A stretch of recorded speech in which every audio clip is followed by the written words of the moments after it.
E nós continuamos a rodada de entrevista com os candidatos ao governo de Pernambuco. A nossa convidada de hoje é a candidata Daniele Portela, do PSOL. Advogada e historiadora, tem atuado em questões de violência contra a mulher e também em questões de movimentos sindicais. Olá, candidata. Prazer recebê-la aqui. Boa noite. Boa noite a todo mundo que está ouvindo e assistindo. E a gente agradece muito pelo convite. Então, vamos lá às propostas. No seu plano de governo, entre outros pontos, a senhora tem destacado bastante as propostas de ações contra a violência contra a mulher.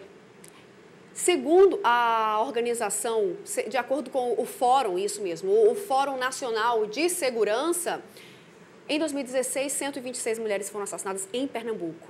No ano passado, foram 76.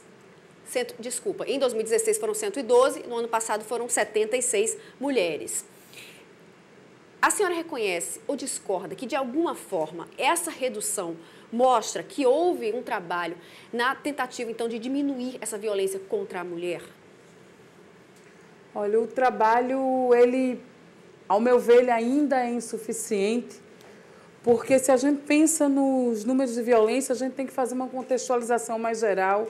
No caso, falando da violência doméstica e familiar contra a mulher, hoje Pernambuco ainda registra 108 casos por dia de mulheres que sofrem algum tipo de violência. Nesse tempo que eu vou estar dando uma entrevista, alguma mulher está sofrendo uma violência em algum dos municípios no estado de Pernambuco. Esse número ainda é muito alto e a gente sabe que existe uma subnotificação. Nem todas as mulheres vão até uma delegacia. Os estudos mostram que cerca de 30% apenas procuram os serviços de uma delegacia de polícia, procuram um serviço do Estado. Então, esses casos ainda são altos. O feminicídio também, mesmo que ele tenha diminuído um pouco, ainda não é uma diminuição expressiva. E esse crime de violência, a gente sabe que é fruto também de uma sociedade que ela é machista, onde a mulher ela não é prioridade. Até bem pouco tempo atrás, feminicídio era chamado de crime passional. Passional vem de paixão e a gente diz que ninguém mata por paixão. E a gente precisa investir em políticas de prevenção, porque foram 12 anos que a Lei Maria da Penha completa e ela amplia o conceito de violência para além da violência física, a violência material, por exemplo, a violência psicológica, mas ela fala também em prevenção. E a gente não tem investido em medidas preventivas. A senhora fala que muitos casos são subnotificados. Então, o que é que falta? Já existem delegacias específicas. A Lei Maria da Penha tem sido debatida e na imprensa também temos falado bastante sobre isso. Então, por que acontece, então, essa subnotificação e como resolver isso? Olha, a subnotificação, muitas mulheres elas não se sentem acolhidas. Existem delegacias das mulheres, elas foram ampliadas. A Delegacia da Mulher é uma luta do movimento feminista desde a década de 70. Ela foi implementada, mas ela ainda não soluciona. A gente tem poucas delegacias e hoje em Pernambuco a gente tem vivido um caso que são as delegacias não estão abertas, funcionando plenamente 24 horas todos os dias da semana. Então, às vezes, as mulheres chegam e encontram essa delegacia fechada tanto na capital como no interior, isso tem acontecido. E eu tenho dito o seguinte, a mulher ela sofre uma dupla vitimização. Ela é vítima quando ela sofre uma violência por parte de parceiro ou companheiro, mas ela é novamente vítima quando ela chega numa unidade, numa delegacia de polícia, e ela não é acolhida por policiais preparados. É muito comum, eu sou historiadora, sou advogada e advogo nessa área. Inclusive, quando a mulher vai acompanhada de um advogado, ela ser desestimulada, convidada a voltar no dia seguinte, avisada que vai demorar muito e perguntada, você tem certeza que quer dar prosseguimento? É o pai de seus filhos? Então, é colocada uma culpa sobre a mulher e ela é vítima duas vezes. A gente precisa que essas delegacias tenham profissionais preparados para que ela possa ser acolhida, de preferência policiais, agentes, delegadas, mulheres, não somente, mas na sua maioria, o que não acontece hoje. Então, a gente precisa de uma polícia que invista mais informação e inteligência para acolher essa mulher nesse espaço. E prevenção é dar a esta mulher oportunidades, oportunidade de trabalho, oportunidade de se empoderar para que ela não seja uma vítima passiva de sofrer violência dentro de uma relação. Candidata, a senhora propõe também, no seu plano de governo, a criação de um conselho fiscalizador popular, onde representantes da população acompanharão de perto todas as decisões de orçamento, de ordenamento de despesas, investimentos do governo. Mas esse não já é o papel do deputado estadual, que também é eleito pelo povo? Já existem alguns conselhos, mas a gente não entende democracia sem participação popular. Então, a gente sabe que o princípio basilar da democracia é a participação do povo, do poder que emana do povo, mas o povo não se sente representado nesses espaços. Hoje, por exemplo, no estado de Pernambuco, os conselhos que existem, na sua maioria, eles são conselhos consultivos, mas eles precisam ser deliberativos. Então, é uma meta nossa que mais pessoas, que a população, a sociedade civil, ela esteja representada nos conselhos com maior quantidade e que esses conselhos eles sejam deliberativos. Junto com a Assembleia Legislativa, com os deputados estaduais, o povo ele tem que se sentir parte, porque as pessoas não aguentam mais político de marqueteiro e não se sentirem incluídas no programa social. Então, hoje, eu digo que Pernambuco ele tem uma verdadeira capitania política hereditária.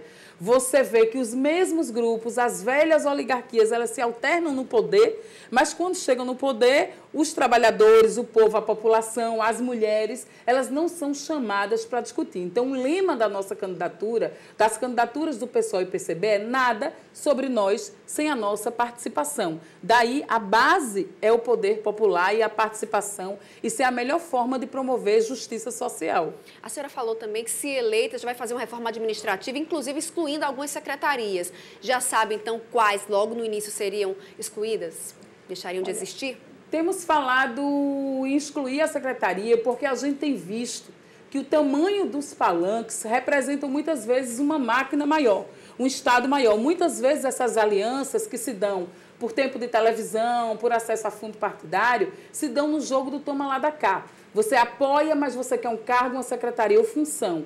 Então, hoje a gente tem cerca de 22 secretarias e a gente entende que essa máquina ela precisa diminuir. Quando eu falo diminuir, eu não estou falando em funcionalismo público. Estou falando em cargos em comissão, cargos comissionados, esse jogo do toma lá da cá, de fazer do Estado um balcão de negócios. E a gente diminuindo isso, inclusive a gente tem condições de voltar a pensar em investir no funcionalismo público, em plano de cargos e carreiras. Eu ainda não sei te dizer quais secretarias seriam. No dia que nós registramos a candidatura, nós nos comprometemos em fazer um estudo que nós vamos registrar agora, faltando na última quinzena antes das eleições, apresentar os dados desse estudo do mapeamento de quais secretarias podiam não existir. Um exemplo que nós temos dado por exemplo, a Secretaria de Desenvolvimento Social. Ela tem uma Secretaria de Desenvolvimento e uma outra de Meio Ambiente. Que desenvolvimento hoje ele não deve ser economicamente sustentável. Quando você pensa em duas pastas distintas, com vários secretários e cargos, a gente vê que esse Estado está hipertrofiado. É preciso diminuir para a gente, inclusive, para que a gente possa voltar a investir em mais políticas públicas num período de tanta crise. A gente nunca viveu um período tão difícil nos últimos 30 anos. A gente vive a maior crise da história recente da democracia brasileira. Vamos falar um pouquinho sobre saúde. A senhora fala em ampliar os leitos de ação paulatina para ver qual seria um outro sistema de administrar esses hospitais. Hoje, muitas OS, elas têm gerido os hospitais, mas como uma verdadeira caixa preta, por exemplo. Como não tem concurso público, em muitos hospitais, os médicos ou os profissionais da área de saúde vêm por indicação, às vezes indicações políticas. A gente precisa ver, inclusive, o salário desses diretores da OS, que acabam sendo muito díspares, salários muito altos, em conformidade, em desconformidade com a maioria dos profissionais que trabalham na área de saúde e que causam disparidade, uma desigualdade muito grande. Candidato, já na reta final, faltando pouco mais de 1 minuto para a nossa última pergunta, eu gostaria de perguntar para a senhora qual imagem, qual marca a senhora gostaria de imprimir a Pernambuco, se eleita, para daqui a 4 anos olhar para trás e falar assim, eu consegui transformar Pernambuco. Em que área prioritária? Olha, nós chamamos muita atenção do pessoal, ele lançou um desafio. É a primeira chapa majoritária composta só por mulheres na história do Brasil. Nós somos maioria da população brasileira, em Pernambuco somos 54%. Mas nem 10% das mulheres elas chegam no Congresso Nacional, onde as leis são formuladas e as decisões são tomadas. Sem a nossa participação, tem menos creche, menos escolas, menos inclusão, mais violência. Então, uma marca do meu governo é a participação das mulheres, de todos os setores da população que foram historicamente silenciados e invisibilizados. Então, uma marca que nós vamos imprimir é a participação popular. É o poder do povo, sem medo de mudar Pernambuco e trazer de volta a esperança, porque a esperança ela não tem medo. Obrigada, candidata. Boa eleição para a senhora. Obrigada.